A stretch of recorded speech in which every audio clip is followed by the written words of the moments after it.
Assalamualaikum warahmatullahi wabarakatuh.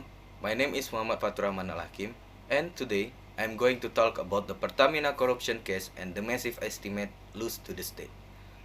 People were shocked when the Attorney General's office revealed that this case could cost the country up to 193.7 trillion rupiah. And if it's true that this corruption has been going on since 2018, the total loss could reach nearly 968.5 trillion rupiah, almost 1 quadrillion rupiah. Naturally, this made the public angry. Just imagine huge amount of money going into the pocket of a few corrupt officials and business partners, while ordinary people are stuck buying poor quality mixed fuel. The government says the loss come from 5 main sources. The first is crude oil export. The loss reached 35 trillion rupiah. The second, crude oil import through brokers. The loss reached 2.7 trillion rupiah. And the third is fuel import through brokers. The loss reached 9 trillion rupiah. The fourth is fuel compensation. The loss reached 126 trillion rupiah. And the last is fuel subsidies. The loss reached 21 trillion rupiah. But if we break it down, not all of these numbers seems to add up. For example, the export of crude oil is actually part of the contractor rights. It's not necessarily a state loss. And the fuel compensation and subsidies, those are already audited and widely used by the public, so calling them corruption is not so straightforward.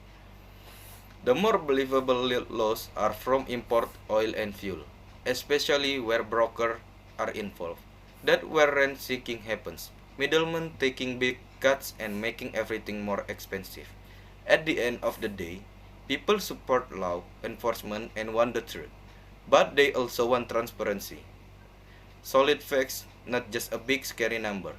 This case needs to be handled carefully, like catching a fish without muddying the water. Okay, now let's take a look at the video of the suspect and the arrest of suspect as covered by my colleague. Kasus dugaan korupsi tata kelola minyak mentah PT Pertamina memasuki babak baru. Rabu 26 Februari 2025, Kejaksaan Agung menetapkan 2 tersangka baru, sehingga saat ini total ada 9 tersangka. 2 tersangka baru itu berasal dari anak perusahaan PT Pertamina. Artinya saat ini tersangka terdiri dari 6 orang petinggi anak perusahaan PT Pertamina dan 3 lainnya merupakan pihak swasta. Lantas siapa saja ke-9 tersangka tersebut?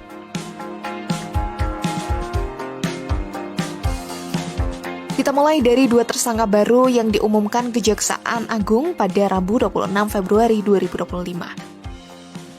Mereka adalah Maya Kusmaya selaku Direktur Pemasaran Pusat dan Niaga PT Pertamina Patraniaga. Kemudian selanjutnya adalah Edward Korne selaku VP Trading Produk Pertamina Patraniaga.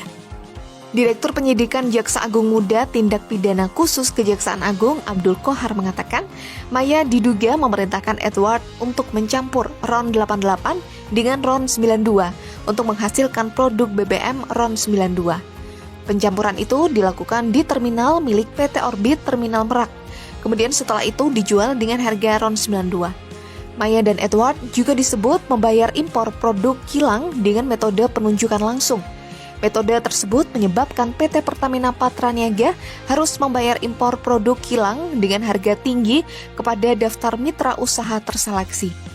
Selain itu, Maya dan Edward disebut menyetujui adanya penggelembungan harga untuk kontrak pengiriman, sehingga negara mengeluarkan ongkos lebih tinggi sebesar 13-15%.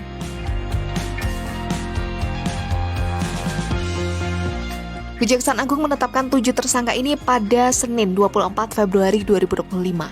Mereka adalah 4 petinggi Pertamina, yakni Direktur Utama PT Pertamina Patraniaga, Rifa Siahaan. Kemudian Direktur Feedstock and Product Optimization PT Kilang Pertamina International, Sani Dinar Saifuddin. Selanjutnya Direktur Utama PT Pertamina International Shipping, Yoki Firnandi. serta VP Feedstock Management PT Kilang Pertamina International, Agus Purwono. Sementara itu, 3 tersangka dari pihak swasta adalah Muhammad Keri Andrianto Riza atau MKAR selaku Beneficial Owner PT Navigator Katulistiwa. Kemudian Dimas Werhaspati selaku Komisaris PT Navigator Katulistiwa sekaligus Komisaris PT Jenggala Maritim.